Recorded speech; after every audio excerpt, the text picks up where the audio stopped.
ഈ ചെറിയ പുല്ലിനെയൊക്കെ അങ്ങ് വെട്ടി ഒഴിവാക്കണം. അങ്ങനെ വെട്ടി ഒഴിവാക്കിയാലേ നല്ല മരങ്ങൾ ഉണ്ടാകും. അത് ചെടികളുടെ കാര്യത്തിൽ മാത്രമല്ല, മനുഷ്യരുടെ കാര്യത്തിലും അതേ പ്രായോഗികവൽക്കരണം വേണം എന്നാണ് ഹിറ്റ്ലർ സമർത്ഥിച്ചത്. സർവൈവൽ ഓഫ് ഫിറ്റസ്റ്റ് എന്ന് പറയില്ലേ, ഈ സാധനം. ഏറ്റവും നല്ലൊരു പ്രകൃതി ഉണ്ടാവണമെങ്കിൽ ആ ഒരു പ്രകൃതിയിൽ എന്തുണ്ടാവും? നല്ല ഒത്ത മരങ്ങൾ ഉണ്ടാകും, ഫലഭൂയിഷ്ടമായ മരങ്ങൾ ഉണ്ടാകും. ഇതൊക്കെയാണ് വളരേണ്ടത്. കായ കെട്ടുന്ന, തടി കൊണ്ട് ഉപകാരമുള്ള മരങ്ങളാണ് ഒരു നാട്ടിൽ വളരേണ്ടത്. ഇനി അതല്ലാത്ത കുറേ സാധനങ്ങൾ ഉണ്ടാവും, ചെറിയ ചെടികള്, പുൽനാമ്പുകൾ.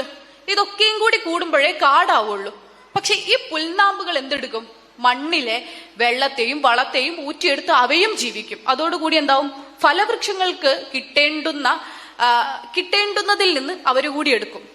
ഇതത്ര നന്നായിട്ട് കിട്ടൂല, ഒത്ത തടി അത്ര നന്നായിട്ട് ഉണ്ടാവില്ല. കാരണം എന്താ? ഈ ചെറിയ ചെടികളൊക്കെ ഇതൊക്കെ വലിച്ചെടുക്കുമല്ലോ. വലിച്ചെടുക്കുന്നതോട് കൂടിയിട്ട് ഇതിന്റെ ശേഷി കുറയും. അതുകൊണ്ട് ഏറ്റവും നല്ല പ്രകൃതി ഉണ്ടാവാൻ, ഈ മരങ്ങൾ നന്നായി വളരാൻ ഈ ചെറിയ പുല്ലിനെയൊക്കെ അങ്ങ് വെട്ടി ഒഴിവാക്കണം. ലോജിക്കാണേ. ഈ ചെറിയ പുല്ലിനെയൊക്കെ അങ്ങ് വെട്ടി ഒഴിവാക്കണം. അങ്ങനെ വെട്ടി ഒഴിവാക്കിയാലേ നല്ല മരങ്ങൾ ഉണ്ടാകും. അത് ചെടികളുടെ കാര്യത്തിൽ മാത്രമല്ല, മനുഷ്യരുടെ കാര്യത്തിലും അതേ പ്രായോഗികവൽക്കരണം വേണം എന്നാണ് ഹിറ്റ്ലർ സമർത്ഥിച്ചത്. അതാണ് അദ്ദേഹത്തോട് മെയിൻ ഗാഫിലൂടെ മുന്നോട്ട് വെച്ച് പൊളിറ്റിക്സ് എന്ന് പറയുന്നത്.